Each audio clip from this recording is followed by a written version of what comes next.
الصديقات والأصدقاء، حياكم الله وأهلا وسهلا بكم وحلقة جديدة من صالون علي وجيه. ضيفنا لهذا اليوم الأستاذ الشاعر جابر الكاظمي. حياك الله أستاذ جابر. وحياك يا عزيزي. أشرقت يا وأنورت. حسين طيب الغالي أستاذنا وحبيبنا. لا معذرة، شنو هالأناقة وشنو هالوسامة وشنو هالشباب؟ يعني أخاف أقول لك هذا نظرك اللي يعكس فد ولا عينك. الوسامة هي الحقيقة بنظرك. فد ولا عينك يا حبيبي. أستاذ جابر، أنا بصراحة يعني أثناء الإعداد للحلقة نعم.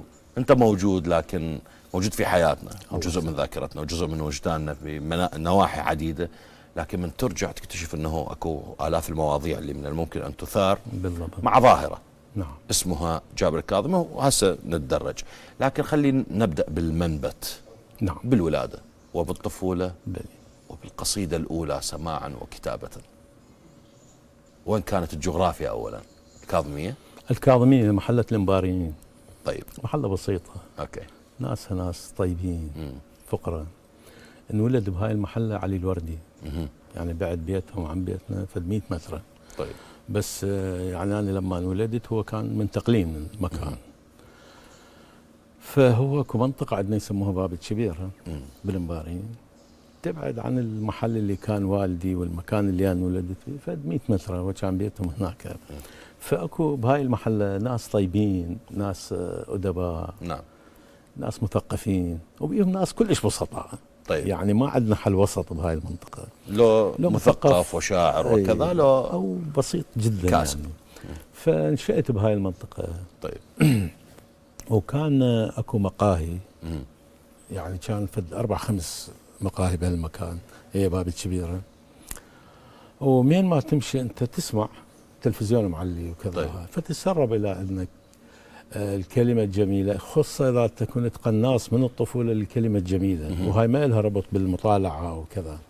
احيانا الانسان هو طفل يسمع كلمه حاسة يستلطفها، لربما تستحضر عنده في لقاء وهو يكون كبير ويطرق هذه الكلمه من حيث لا يشعر. في هو أي سنوات خازنها. هذه أستاذ؟ هذه السنوات اللي 12-13 سنه. اوكي. أي في أي عقد من التاريخ؟ يعني ستينات سبعينات؟ يعني ستينات. طيب. يعني اواخر الستينات. اوكي. نقدر نقول انا ذاكرتي الحمد لله جدا ممتاز. يعني اتذكر يعني سنين بعيده جدا. اوكي. يعني اول ما مشيت. طيب. فكنت اتذكر هذني حتى زوايا الامور الخافيه، هم اذا اركز عليها اتذكرها، انه في السنه الفلانيه صار كذا. هذه ايجابيه ولا سلبيه برايك استاذ جابر؟ هذه والله حد سيف ذو حدين. اوكي. منها ايجابي منها سلبي. منها سلبي. لان الذكرى السيئه تبقى حاضره تماما. هي الذكرى السيئه هي نقدر نقول سيئه، ونقدر نقول هي ذكرى حكمه. لان احيانا الذكرى السيئه تكون درس للمستقبل الحاضر والمستقبل. القصيده الاولى اللي سمعتها القصيده اللي قرأتها، اللي سمعتها او قرأتها؟ يعني سمعتها من اغاني الحقيقه. لقائك الاول مع الشعر هو من اغاني. من الاغاني. اي يعني طيب. انا اتذكر مثلا بال 63 او ال 64 كان لقاء، انا يعني اتذكره كل زين. نعم. ربما اللي وياي ما يتذكروا. طيب. يعني اخوي الاكبر مني او فاتذكر صار لقاء يمكن ويا المطرب ياس خضر. طيب. ابو مازن. فصار لقاء، هو كان الظاهر البرنامج اسمه ركن القوات المسلحه. كان يقدمه راسم الجميلي، اتذكر انا. بداية الثمانينات؟ لا هذا 62 63. أوه. يعني كان عمري 6 سنوات او 7 سنوات. يعني فكرت قوات مسلحه يعني الحرب العراقيه الإيرانية؟ لا ركن القوات المسلحه. طيب. قديم، يعني من كان يجي لاعب او مطرب او فنان يستضيفوه باعتبار. طيب. هذا عسكري ويا صاحب خزعل. اوكي. يعني ثاني اسبوع او الاسبوع القبل. طيب. فاحنا كنا بالجديد ماخذين تلفزيون. فنشوف من البدايه الى ان تطلع تنمل ايش نبقى متابعين يعني. اوكي. المهم، فكانت مفردات تيجي جميله من حيث لا اشعر، يعني تدخل اللي قلت اي شيء. اول شعر سمعته هو عن طريق الاغاني يعني. طيب. كنا اطفال نسمع مثلا تطلع اغنيه بالتلفزيون نحفظها، ما نعرف هذه اغنيه او تسرب باللاوعي صورها وتراكيبها. بالضبط. والقصيده صار. والقصيده الاولى كتابه. القصيده الاولى كتبت عيني على دربك شابح، وطرقتها بعده لقاءات. طيب. لان هاي اول قصيده، وانا لما كتبتها احنا ببيتنا كان شعراء 2 قبلي. اخوانك؟ اخواني. اي. يعني عادل اخوي اصغر مني ب4 سنوات، ولكن كتب الشعر وعمره 9 سنوات. قبلك. قبلي. الدكتور عبد الستار صح؟ عبد الستار الشيخ. الدكتور عادل. آه. اي فكتبوا قبلي الشعر. اوكي. واحد اكبر مني 3 سنوات، واحد اصغر منك. واحد اصغر مني 4 سنوات. طيب. انا الوسط، يعني زين. خير الامور تقريبا. اعلاميا خير الامور. بس هم احسن زين. زين. احسن مني هم بكل كلتا شيء. الجنات، كل الجنات اتت اكلها. حبيبي. كتبت هذه، فيما بعد صار هذا وجودك في هذا العالم، ان تكون موجودا فيه كشاعر. اللي شجعني هو السامع.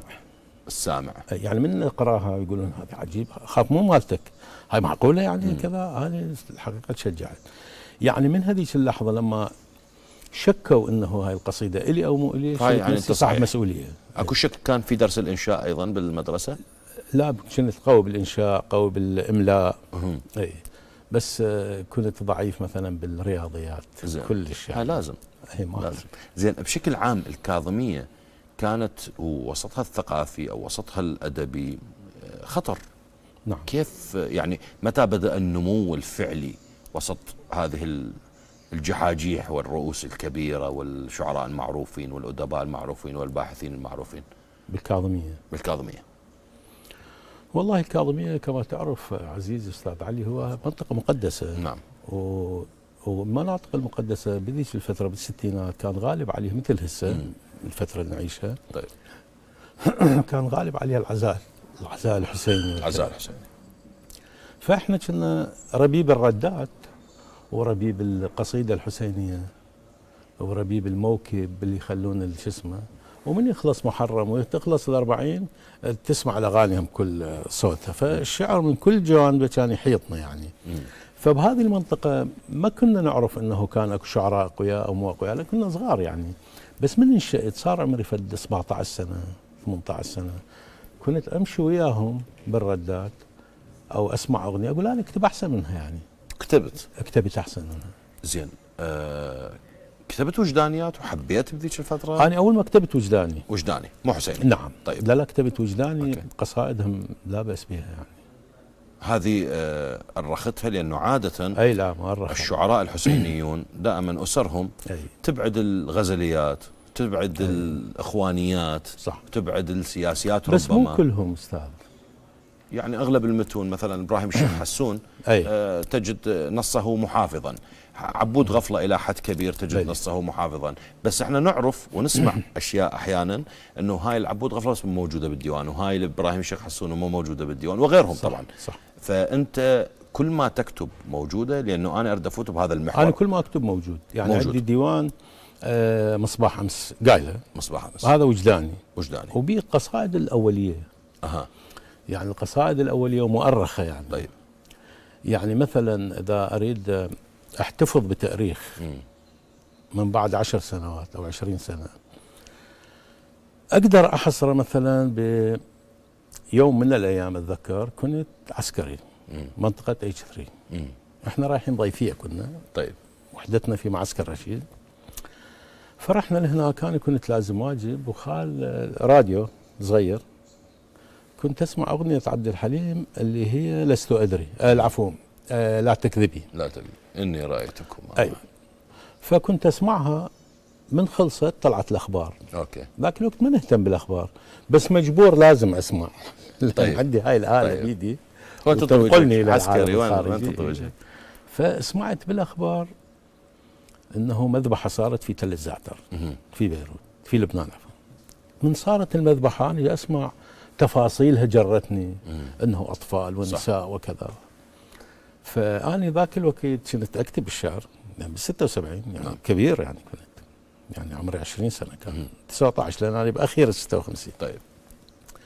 فطلعت دفتر عندي وكتبت قصيدة عن تل الزعتر. اللي هذا الوراء لازم أصحيه حتى يلزم الواجب وراء. ما قعدت لأن حتى أكمل القصيدة، كملتها قصيدة جدا راقية. بس المشكلة شنو؟ في وقتنا الآن ما عندها ملابس تلبس الزي اللي هو يناسب عصرنا، فبقت بالأزياء القديمة هي القصيدة، هي جزء من بمفرداتها. فكنت أقول بها، أتذكر منها أقول كل عيون الناس ربية تربي لك يا تل الزعتر، وعيون الذيب مصلفة تتناقل ما بين العنبر، مذبوحة البسمات بقاعك والخاين يلعب على الميمر، انزفت على الموت طوايفكم واندفنت بالطين الأسمر، تل الزعتر شاطين شعوق مشحوفك ما حدر، فايض موحي بدم جروحي وتسمع نوحي صيح الثار الثار الثار، طشيت الكلمات بقاعك يلقاعك حمرة من الداية، يعني خلها تغار القدلة الشقرة بزلوفك ضميت حجاية، بدروبك نثرت عيوني وشديت اوتارك بحشاية، مرعاك يفوح بدلالي وبصبخة هجرك مرعاية، نجمي ونجمك سهرا يمك يا من عزمك يحمي الدار الدار الدار.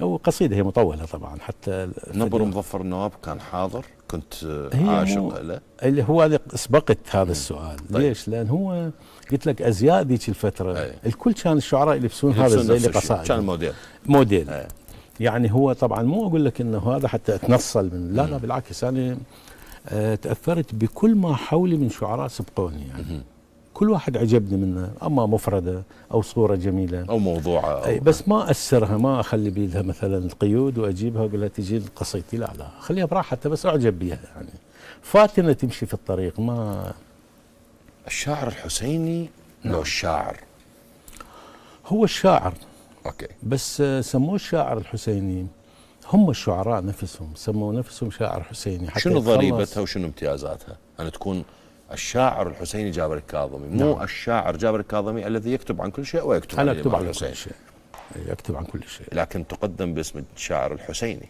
طبعا أنا أشرف من يقدمون الشاعر الحسيني، بس أنا ما طلعت على نفسي كلمة الشاعر الحسيني. الشاعر الحسيني أكثر اللي قالوا عن نفسهم شاعر حسيني، حتى إذا سألوه عن الوجداني أو عن الإخفاقات اللي عنده بالجوانب الأخرى حتى يقول أنا شاعر حسيني. لا أنا شاعر في كل المجالات، وحياة أمسيات يعني أنا أمسية يسمعون الأخوة الآن في السويد بال94 قرأت لهم ساعتين. أي. يعني هو القاع كان مأجرها ساعتين إلا فترة الوزعة والسندويتشات بين الفصحى والشعبي، وقرأت كل شيء. مو حلوة أن أكتب للرواديد وأجي أقرأ لهم شعر حسيني، تطلع يعني الإمام علي يقول العاقل من يضع الشيء في محله، تطلع مو بمحلها يعني. فكنت أراوي صورة الشاعر الوجداني والقادر أن يكتب بالمجالات الأخرى، وعلى المنبر أيضا الأخوة الرواديد هم يعطون هويتي كشاعر. أستاذ جابر، أنت النتاج الوجداني موجود في دواوينك وموجود في الأماسن وفي أشياء كثيرة، لكن ماكو عاشق يتحدث مع حبيبته ببيت الجابر الكاظمي، وكأنما أنه إحنا نعرف جابر الكاظمي اللي يريح الهاء فرضا أو التحف الأخرى اللي عاشت في وجداننا. يعني أن يسطع جابر الكاظمي في القضية الحسينية هذا هل ظلم الجوانب الأخرى؟ نعم أكو ظلم بيتين للمتنبي، أكو ظالم ومظلوم بنفس القصيدة أحيانا، وأحيانا بين قصائد، وأحيانا بين تراث كامل. طيب. بظالم ومظلوم. الظالم والمظلوم يقول ومن يجعل الضرغام بازا لصيده تصيده الضرغام فيما تصيده، بينما من تجي على دالية مثلا الدراسة يقول لك إذا أنت أكرمت الكريم ملكته، هذا ظلم هذا البيت. صح. لربما هذا أقوى يعني. خلي أستاذ جابر نروح لفاصل سريع ونرجع لهذه الحلويات اللذيذة، الحلويات الكلامية. تسلم أستاذ أعزائنا، فاصل سريع جدا ونعود بعده.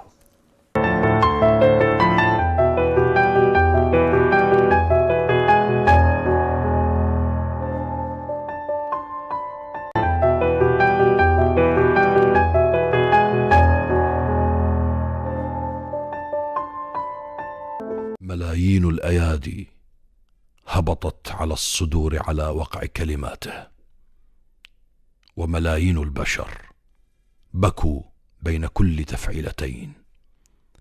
غزير الإنتاج كثير الابتسامة يشكل لوحده ظاهرة عجيبة من الكثرة والنوعية.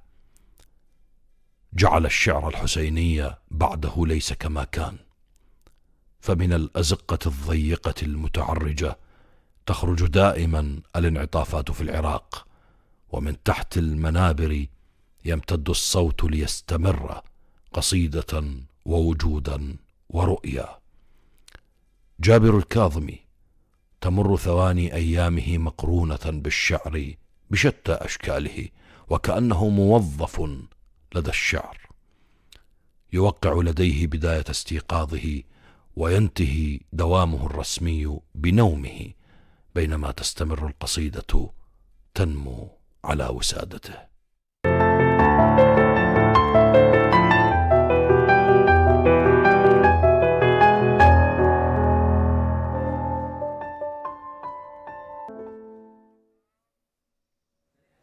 حياكم الله، وهذه عودة مع الأستاذ جابر الكاظمي. أستاذ جابر، أنا جاي أحكي بإيقاع سريع لأن صدقا ما أريد تضيع ولا ثانية أبدا يعني عزيز.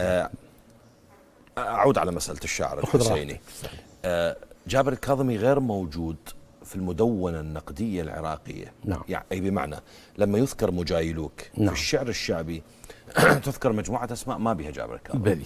ولما يذكر مجايلوك في الشعر الفصيح لا يذكر جابر الكاظمي. أعرف. طيب هذا في وقت أنت دواوينك تحتاج لها مقارئ، تحتاج لها مريد، 35 مجلد. نعم. وين هذا الغياب؟ هذا ما تظن أنه مفردة الشاعر الحسيني أبعدتك عن هذا السياق الثقافي المتعارف عليه؟ والله أنا من يسألوني سؤال أتذكر حدث الحقيقة. مرة من المرات كنت أمشي بالشام. طيب. شفت أحد الأخوة ما أعرفه يعني. فكان خال جنطة على ظهره وشعره كان طويل وكذا. فالزي ماله مبين عليه كأنه مهاجر. طيب. أي. فجاء سلم علي وقال لي شلونك أستاذنا كذا، يعني احتف بي الرجل. قال لي عجبني أخذ صورة وياك. قلت له تفضل. صورنا. بعدين قال لي ترى أنا متأثر هواية بقصائدك وكذا. جميل. أي. يعني تناولنا أطراف الحديث.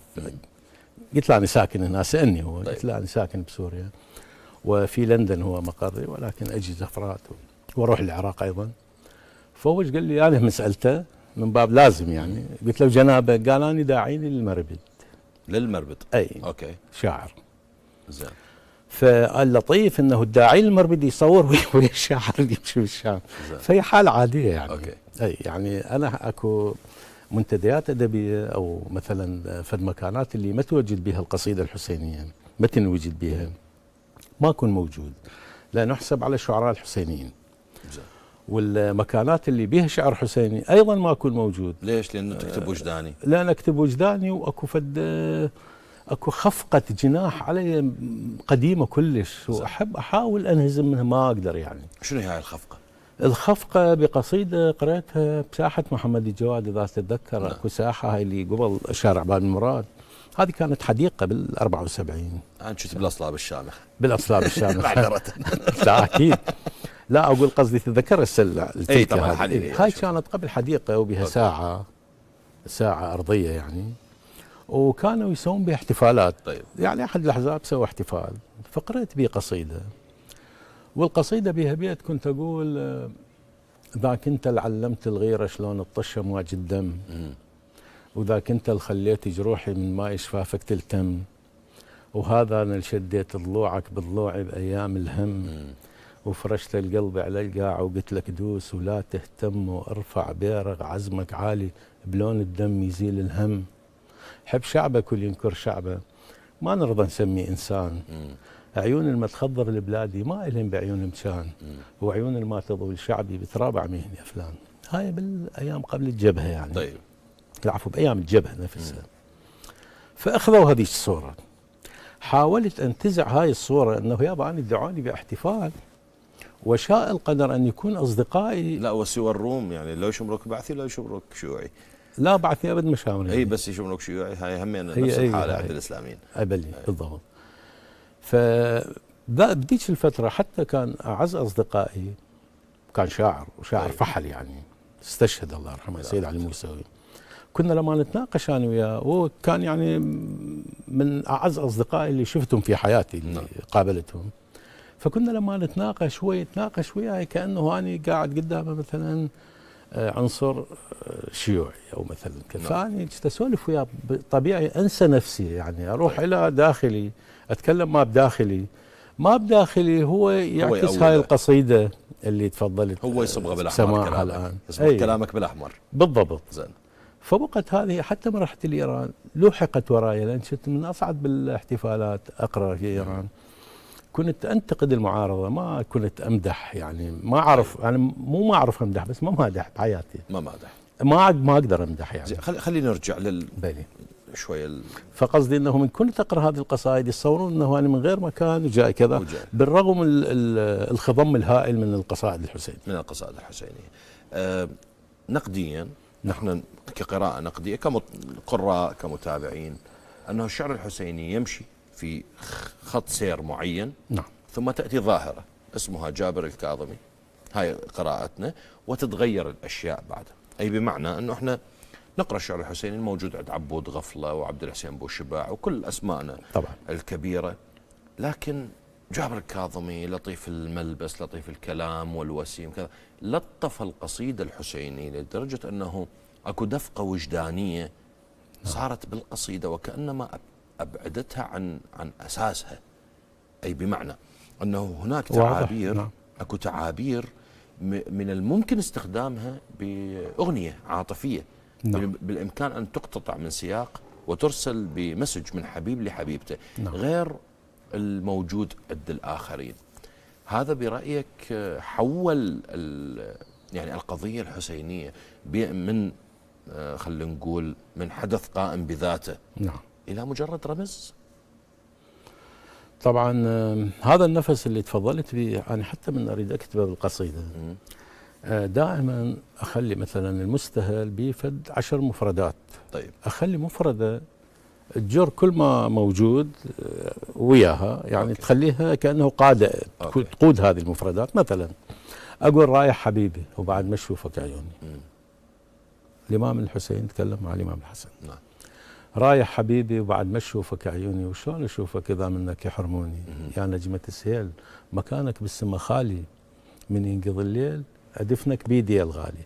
كلمة أدفنك تعمدت أخليها حتى أنه هذا المستهل بيبتفن وبيقتل وبمقتول إنسان أو بيستشهد إنسان، ويعني مو مسألة غزل أو أبعثها لحبيبتي كذا. هم الجماعة من قاموا يكتبون نسوا نفسهم، صار عندهم اسفاف، فقام يكتب، قام يكتب بالقصيدة وكأنه هي أغنية تقدر تغنيها وتقدر ما يصير. هذه يقال أن هذه، يعني أنا ما راح أستخدم كلمة نعم. إسفاف يعني، بس خلينا نقول هذا، أنا أقول إسفاف بالرأي عندهم أنه أكتب بهالشكل. أي لا، لكن هذه اللطافة الزائدة نعم. يقال أن من حقن جسد القصيدة الحسينية بها هو جابر الكاظمي، مو أحد غيره. أي بمعنى أنه هذا ما لا يعجبك حاليا بلي. هو ربما إحدى الثمار غير المقصودة للجهد اللي أنت سويته. صحيح، غير مقصود.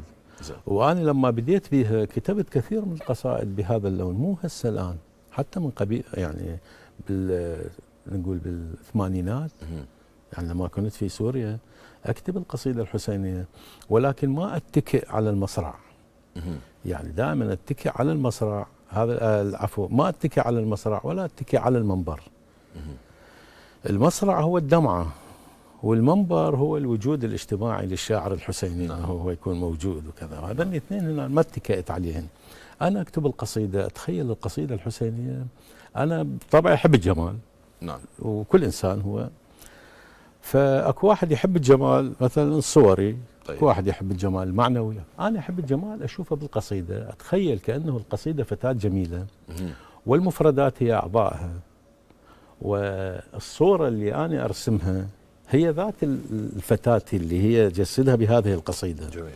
فأنا أتغزل بالقصيدة أول مرة أتغزل هي بنفس القصيدة، يعني أهيئ نفسي أنه أنا أكتب للجمال، بعدين هي تطلع القصيدة جميلة لأن أنا حطيتها بالجمال من كل جوانبها، بمفرداتها وبصورها. ترى الوجود جميلة يا أبو مال. أي بالضبط، هذا اللي يصير. فهذا اللي يصير عندي، أنه أنا من أكتب للجمال، لجمال القصيدة، ما أروح بيها أنسى نفسي أنه أطلعها من طور القصيدة الحسينية. ممكن أكتب لك أغنية مستقلة كأغنية، ما تقدر تستعملها على المنبر، والعكس صحيح. يعني أنا مثلا أمسية في ميلاد أحد الأئمة، نعم، قلت اشتاقيت لك وش كم رسالة شوق بجناح الصبر وديت لك، وقلت لك حبيبي الليل يجي ونيشان بخدود القمر خليت لك، وهاي السماء وكل النجوم اللي بالسماء عديت لك. جميل. وبكل اغاني الشوق والحب والعشق غنيت لك.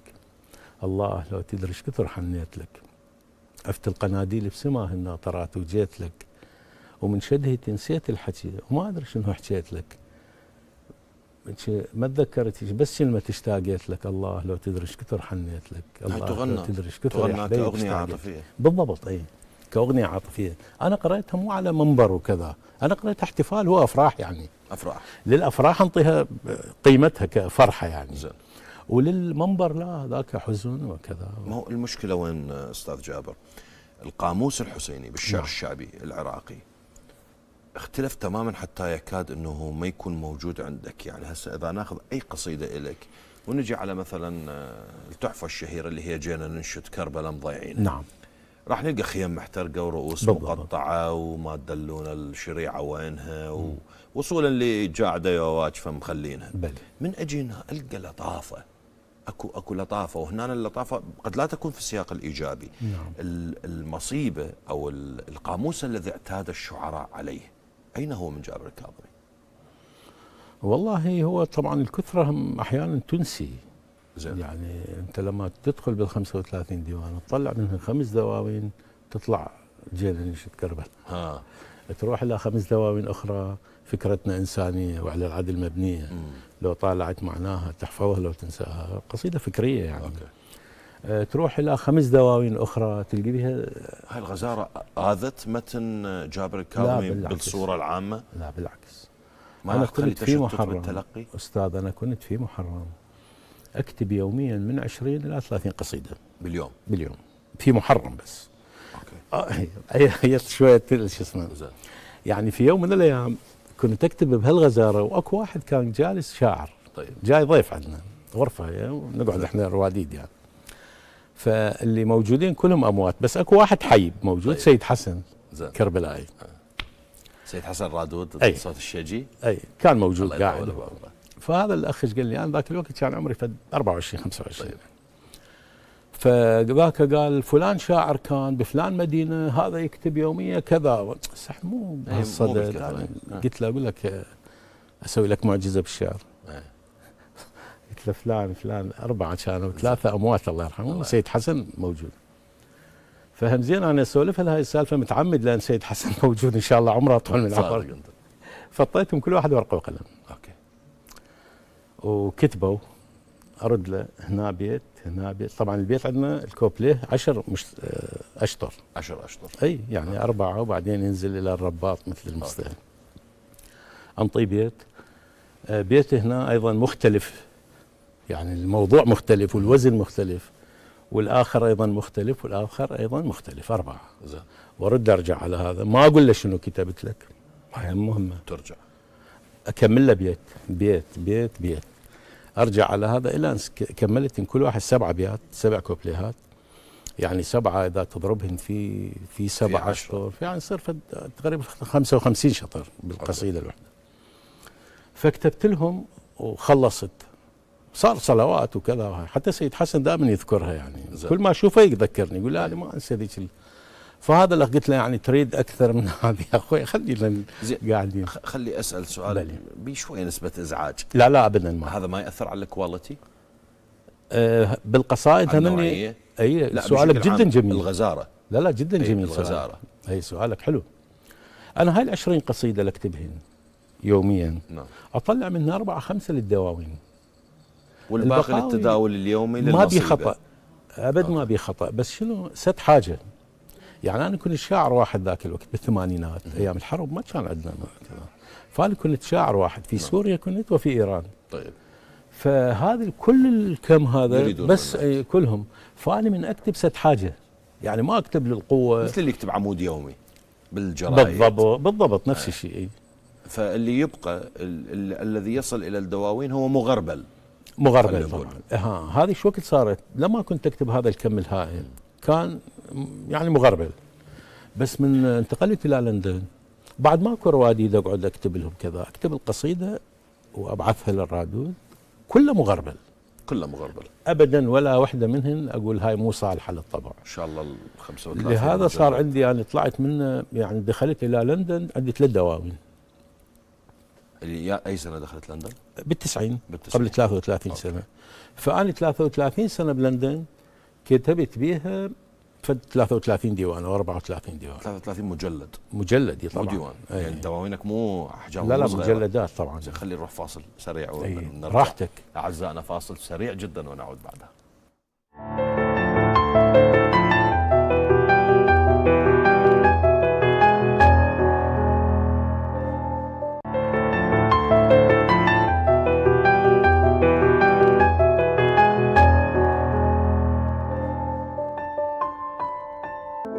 شلال كلام وقصائد، لا تعرف أين يبدأ حبل القصيدة وأين ينتهي، كأن وجودها سرمدي بلا انتهاء. الأبوذية والموال، القصيدة واللطمية، القريض والشعبي، الحسيني والوجداني، يتنوع بطريقة تجعل منه مكعبا بآلاف الأوجه، لكنها وجوه ملونة تستعاد بالغربة والدمعة، بالاشتياق والابتسامة، لتكون أكثر من 30 مجلدا. وما يثير الدهشة أنك متى ما شاهدت جابر الكاظمي ستشعر أنه ما زال في عنفوانه وبداياته، وأن الزمن كفيل معه بأن يمتد على مجلدات أكثر.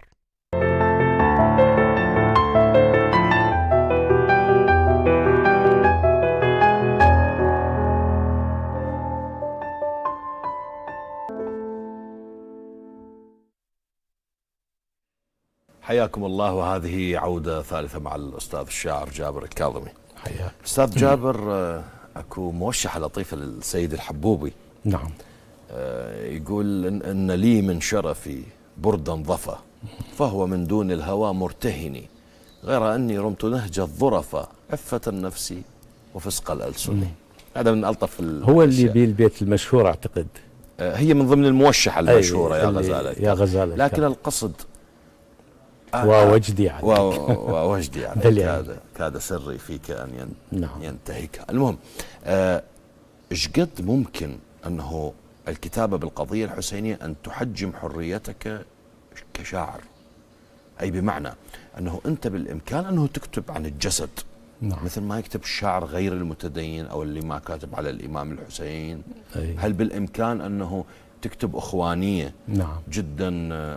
هذا جزء الأخوانيات خصوصا بالمدن المقدسة. نعم. اللي هي تكون تتوارى بالظلال وبها مقدار كبير من عفة النفس وفسق الألسن. نعم. هذا تأخذ راحتك. أنت تعرف ليش لا أضحك لما تتكلم؟ لأن تجي نماذج كاتبها. لا والله مو مسألة، مو هذه واحدة منهن. طيب. يعني أنا بالنسبة لي ما يحدني حد أبدا أبدا، ما يحدني. ليش نشوفك كلش حباب؟ مو حباب يعني، مو أنا مربي نفسي بنفسي، يعني أنا صغير كنت يتيم. فأدبت نفسي بنفسي يعني. لا أنت حباب، أقصد إنه النص محافظ. أي هذا حكينا عن الجمال يعني. على الجمال. أي بس لأن أنا أحب الجمال. محافظ. ومحافظ. نعم. تعرف ليش محافظ أستاذ؟ أكو أشياء شخصية. طيب. أي. أحمد مطر الله يذكره بالخير يقول كذا لألغيت نزارة يعني. لو أريد. لو. فأكو أنا عندي قصائد وجدانية شخصي فقط، وممكن قاريها لشخص أو شخصين. هنا إنه لشخصك. أي. هنا حريتك تحجمت، حريتك بالكتابة. نعم. لا. أنت تقعد قبال لابتوبك قبال ورقة A4 تكتب اللي تريده مهما كان. بس هو المسألة بخروج هذا الأثر للمتلقي. المتلقي شنو المشكلة؟ المشكلة يعني كثير من الشباب باعتبار احنا نعيش في ظرف قدسي. طيب. يعني ما له داعي مثلا شاعر حسيني لازم هذا يقدس او رادود يقدس، لا ماكو شيء. يعني انا ضد هاي الفكره طبعا، ضد تقديس الرادود والشاعر طبعا يا اخي. انا عشت ويا رواديد اصلا، يعني المجتمع يقدسوهم بس هم ناس عاديين خلونا كل دون العادي. اي كما انا يعني رجل كلش بسيط. أوكي. يعني ممكن في يوم من الايام تجي تلقيني قاعد اسمع اغنيه عادي يعني. فانقهر من واحد يقدسني حتى بالشارع. مرات الاخوه يقول لي ناخذ صوره وياك، الحقيقه انت اقول له كل شيء لا تقول، هذا كلنا انا مو عندي. ما اقول له مو عندي. يعني انا اكشف لملايين الناس بما انا عليه احسن من ما اكشف في يوم من الايام منافق لا سمح الله. زين. فبالنسبه الى هذا النص اللي قلته انه كثير من الناس يتخذوه قدوه. انت من تطلع هذا الشيء راح تجني على غيرك بس انت تكتب. أنا أكتب أهدي كاتب. عندك اخوانيات مكشوفه من الادب، مكشوف مثلا ويا اصدقاء ويا يعني مجاهدين؟ ويا ناس محافظين. ويا ناس محافظين. نعم، حتى تبقى القضية محافظة. هاي ورا الحلقه بدي اسمع لي فتشي من رجاء. هاي من ضمنها. ردت اسالك استاذ جابر، المساله اهم عودا على المساله الوجدانيه، لو قدم لك الطلب بكتابه اغنيه، هل ستكتب؟ بوصفك انسان عادي أي وغير مقدس وكذا. أي مو أكتب، ولكن إذا كان غيري ما يتأثر بي وهو يعوف الشعر الحسيني يقوم يكتب أغاني يقول أنا جابر الكاظمي كتب بعد تبقى عليه. فهذا اللي مانعك؟ أي أنا الأشياء اللي حجمتني غزارة الدواوين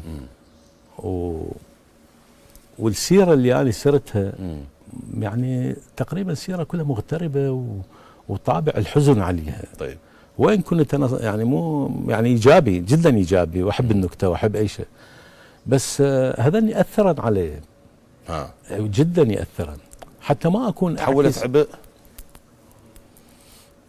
أبو العلاء المعري عنده بيت جميل. أي. يقول بالدالية غير مجد في ملتي واعتقادي، نوح باك ولا ترنم شادي. ايش هو تعب كل هالحياة. قلت عبء، تعب كل هالحياة فما أعجب إلا من راغب في ازديادي. هو عبء طبعا. زين. بس أنت تقدر هذا العبء تخففه بخفة روحك وبالوصول إلى الحقيقة، سواء كانت حقيقة كاذبة أو حقيقة. نعم. أريد أسمع شيء أستاذ جابر. شنو يعجبك مثلا؟ والله بحر غزير. لا العفو، عفوا. له أياد علي سابغة. عزيزي والله. يعني مجلد بألف أبو ذية ومجلد بألف. هذا بألف موال زيري. أي شفت بيه موال البارحة كنت أقرأ أحد الأخوة بالكاظمية موجود هنا. أوكي. فأنت تدري هذا كم هائل، 313 موال. طيب، هم 313 ويلحقن به لا دلالة الرقم. أوكي. لأن أنا أسوي موسوعة. فاللي ما انطبع هنا ألحق به. نعم. فهذا شفته يقول بعدا لمدين مثلهم صحبتي بعدين. بعدا لمدين مثلهم صحبتي بعدين، ما بين من باع نفسه وبين من باع الدين. بعدين قررت أترك صحابي. لا بعدين يقول هيك بنات القوافي مع شنو كذا، من شفت عنهم بنات الكذا بعدين قررت أترك صحابي وللقلب أخلي. آخ على أيام عمري اللي مضت. أخلي الحق ما ترك لصديق ولا ترك أخلي ياهو الأخاوي لن يطلع عدو بعدين. لا إله إلا الله. فهذا قريته صدفة يعني. وإلا هم تتذكرت هم أكو موال أول يوم طلعت من العراق 14/9/1980. طيب. رحت سوريا. ثاني يوم كتبت موال من الشعر الساخر، ولأول مرة في حياتي أكتب ساخر. زين. لأن شفت حالة ساخرة أمامي. فلا تكتب إلا من بني قومي طبعا. من بني قومي اللي أنا رحت يعني قايل إنه أنا رايح إلى مجموعة هذه اللي ربما تحرر البشرية جمعاء. فشفت الحالة عكسها، قلت أيام كانت جميلة وللشعر فالتة. زين. راحت وطيف المضى بقلبي نبت. فالتة ما فلت سهم الدهر ما فلت جوز الدهر سهمة، وقلت فالتة ما فلت سهمة بوسط شبدي كذا سهم دتشة، وبير سقاني وفى شف الوقت دتشة يا هواي كف العتب واقعد على دتشة وصفق وغني تراها دنيتك فالتة. هذه ما يراد الوجه، خل أشق طريق في نفسي، لهذا شقيت الطريق هذا اللي بيه 35 ديوان. من هو سقفك اللي ترغب بالوصول إلى أو عبوره في عالم الأدب؟ هو صعب، ما أقدر يعني إذا أقول أخجل يعني من كثير من الأدباء سيقولون هذا غير سقف أخذ، يعني السقف كلش عالي. يعني أفترض متنبي جواهري. بالضبط، هم هالثنين يعني. هالثنين. أنا لاحظت عندك صورة بروفايل ووراك ديوان الجواهري تماما وراء أذنك أي اليمنى. هذا الطبعة جديدة 5 مجلدات. طبعة دار بيسان. نعم. هي موجودة 2002. جدا جميل. جدا جميل، هي تحفة. أي. وبعدين صدرت عن الوزارة، وزارة الثقافة، ب6 مجلدات. بالضبط. الجواهري شنو الجواهري عنده بس قصيدتين على الإمام الحسين. أي. عند العينية وقبلها عاشوراء. نعم. شنو السقف اللي عند الجواهري كثير، جواهري عظيم. شنو تردد من تحزن للجواهري؟ أنا أصلا ما أردد الشعر اللي كتبه الشعر الحسيني. أنا أردد القصائد اللي تشبهني لما أوقف أمام المرآة أشوف وجهي بيها. ذاتيات الجواهري؟ يعني واحدة منهن الرائية من البحر الطويل. محرقة؟ لا. أعتقد منزغة. لا، يقول بيها أن أحمد المسرى. إيه المحرقة. أحاول خرقا، يعني شكيت بالنزغة. أحاول خرقا في الحياة فما أجرى، وأسف أن أمضي ولم أبقي ذكرى، ويؤلمني فرط افتكاري بأنني سأذهب لا نفعا جلبت ولا ضرر، فلو حم لي أن أحكم الناس ساعة. هي أشوفها بوجهي يعني. فلو حم لي أن أحكم الناس ساعة وأن أتولى فيهم النهي والأمر، لمزقت وجها بالضغينة باسما وقطعت كفي. على كل حال ولا شيت ثغرا بالضغينة مفترا، وقطعت كفي. هاي حياتي من كلها. من يمد يمينه. هذا مبني على هالبيت حياتي كلها يعني. وقطعت كفي من يمد يمينه يصافحني في حين تطعنني اليسرى. هاي كتبها عمره 28 سنة أستاذ. لهذا يعني هذا البيت قفز عندي في قصيدة ما كنت منتبه الحقيقة. قلت يد تمد إلى المظلوم تنصره. دالية كتبتها بال95. طيب. يد تمد إلى المظلوم تنصره، وصافحت أيدي المستعمرين يده. هذه يميني رهانا سوف أقطعها أن أجمعوا أمرهم يوما أو اتحدوا. بعدين صاروا وزراء قسم منهم قاعدين بالاحتفال في لندن. هذا في 95. نعم، لندن 95. اوكي، جاي تخيل السر الاول. فاي كانوا قاعدين. السر الاول يمكن اقول لك اقرا بيتين راهم على شخصين، واحد اثنين متوفى الله يرحمه. انا رحمه الله. واحد اقول فواحد تملا الدنيا حقائبه، زين، يحوطه الدفء والاموال والرغد، وواحد نغمه الكرسي تطربه، وشعبه في سجون الظلم مضطهد. لو فرقوا المال بين البائسين كما جادوا بتفريق شعب وهو ذا بدد.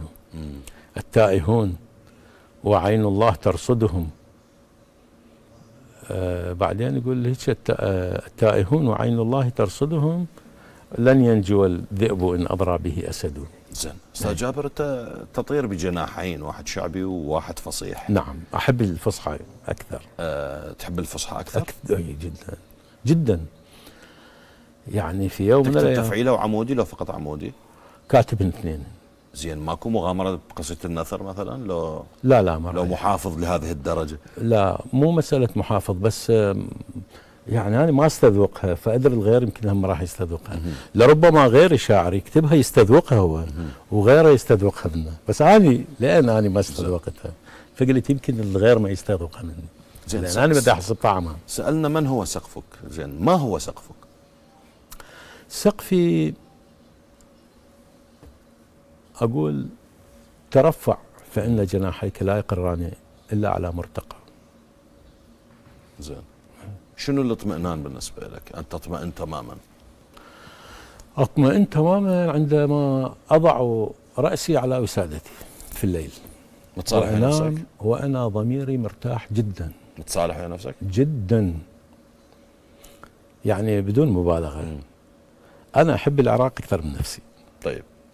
فآخر مرة أخذت راتب من العراق بال79، آخر مرة. هاي السجناء والمهاجرين كلها كل شيء ما قدمت. ليش؟ أنا أشعر إلى آخر حياتي طالما أن إمكانيتي الحمد لله زينة يعني، فأنطي للعراق ما أخذ من العراق دائما يعني. وعمري ما طلعت يعني، سافرت العراق وطلعت رجعت انه طلعت اكثر من ما عندي من دخلت. دائما من ادخل العراق يكون عندي اكثر، فمن اطلع اكون اقل يعني ماديا، يعني اكون صارف بلدي. حتى من اريد افتح حساب بنك افتح ببلدي، يعني اريد انفع بلدي، ما علي بالغير، يعني الغير كل واحد له حسابه، وكل شيء ما يضيع طبعا، يعني ما يضيع. اذا واحد يسرق من العراق فلس واحد ابدا ما يضيع. فانا على هالقاعده ماشي، وقايل انه الحمد لله الله سبحانه وتعالى مكفيني، وهذا بلدي اشوفه مظلوم، واشوف اكو بعض للاسف اكو يعني ذئاب متحاوش على، لا صير انا واحد الذئب منهم، وانا بقرارة نفسي اشعر نفسي انه اسد، تارة اشعر نفسي بلبل صغير، واثنيناتهم هالصورتين اللي هي متناقضتين، وحده للبراءة وحده للقوة، فلهذا مزجت القوة بالبراءة حتى اطلع منها باسم جابر الذي يجبر الكسر وكاظمي ان اصبر ان شاء الله دائما. استاذ جابر اريد اسمع اخاف من عوفك. اخاف من عوفك، والمشكله يعني ما احفظ هوايه. زين. صدقني من الشعر الحسيني ما احفظ هوايه. اوكي، اريد اسمع منك شيء حتى نختم. يعني مثلا قصيده كتبتها قديمه، اقول انا لين ما متهيئ، اوكي، ما مهيئ نفسي انا قبل نسولف، فلهذا نسولف حتى لا يعني. دارمي حتى لا اي شيء. اقول قبل يومين ليله 1 بشعبان، مثل كل يوم اقضي ليلتي سهران، ابحر للنجوم انطر نجم سعدي، وتضج وربي بعيني والسعد ما بان، وعلى طبع صاحبني من صغر سني اقضي الليل بين مهافه الاوزان، وقبل ما ابدي واكتب بصدر اول بيت لن طارش لفاني طوح بركبان، منه انت وش جابك بهذا الليل؟ قال ابليس انا جيت لك سلوان. قلت له اكميش من لعنه الله عليك، يا الفرقاك عيد وشوفتك احزان. ابو مره زعل مني وخزرني بغيظ، مثل الذيب الامعط لو خزر زعلان. قال ايش عندك انت وياي يا ابن ادم، علي ترمي الشتايم واللعن الوان. انا الباري امرني اسجد الادم، وما نفذت حكم الخالق الديان. قلت له خلقت كذا من طين، وانا اللي خلقتني من سنه النيران. غضب رب الجلاله وقال روح ابعد، وطردني من العبوديه ورحت ندمان. هذه قصتي ويا الباري يا ابن ادم، هالنوبه رجع لقصتك يا ابو فلان. من هابيل ابديها القتل، من قابيل ابديها القتل هابيل. شلون انسفك ذنه ذولا موش اخوان؟ هماني قطعت منحر نبي يحيى، نبي وانذبح ما تجاوبني ذنب الشان. هماني قلت يا ناس عبدوني مثل فرعون وتقدح وتحدقوا الرحمن. همانا همانا كذاك مثل موسى اليوم اللي قلب ذيك العصا تعبان. همانا على عيسى جبتها وعلى حمزه وانتهيت بها الى ما نحن عليه. هاي يعني لا هو تاريخ واحد من اللي اتذكر من هذا، هي مذبحه واحده، هي قابيل وهابيل لليوم بالضبط الى اليوم ما اختلفت. استاذ جابر انا جدا سعيد بهذا الحوار. ما ادري كذا انا اسعد. فدوى عمرك، فدوى عمرك يا حبيبي، وانا اطمح انه نكررها في مناسبات ان شاء الله. المفروض ناخذ جائزه انه اول حوار تلفزيون وياك ما نذكر سبب خلافك ويا ولا باسم. بس انت ذكرت هسه هيك انه ما اخذنا به، بس هو ماكو شيء حد. ان شاء الله ان شاء الله وننتظر احنا منك. لما كنا شباب كنا كلش اصدقاء، معقوله يعني ننتظر. بالعكس هذا اخو ابيات ذكرتني بيت لابو العلاء المعري ولو الى النهايه. ابو العلاء المعري ما يشوف طبعا وما يقروا له. معقوله يكون افهم من عندنا بهذا المجال؟ يقول عندي وقد مارست كل خفيه يصدق واش او يخيب امل. يعني انا اشوف نفسي الان جابر الكاظمي بهذا العمر اللي عبرت ال 65 يجي واحد يقول لي كلمه اصدق بها، مو حلوه هذه. يعني معقوله ابو العلاء افهم مني؟ لو مثلا عنتره يقول ولا ينال العلا من طبعه الغضب. صح. يعني هالشي لا يحمل الحقد من تسمو به الرتب. أنا لو فتشت قلبي أستاذ بدون أي مبالغة يشهد الله ويعلم، ذرة حقد على أي إنسان ما عندي، بما فيه أعدائي ما عندي عدد. هذا فردوس شخصي أبدا. المرء أنا أريد أروح من الحياة وأنا متصالح ويا كل الدنيا. سعيد بوجودك أستاذ جابر حبيبي. ال 35 مجلد نتمنى أن تكون 60 أو 70 مجلدا و100 إن شاء الله، ونلتقي في مناسبات. حبيبي أنا أشكرك جدا على هالخلق الرفيع. أتشرف. وعلى هالأسئلة الجميلة الجيدة. أتشرف حضرتك. إلى هنا انتهت رحلتنا مؤقتا مع الأستاذ جابر الكاظمي.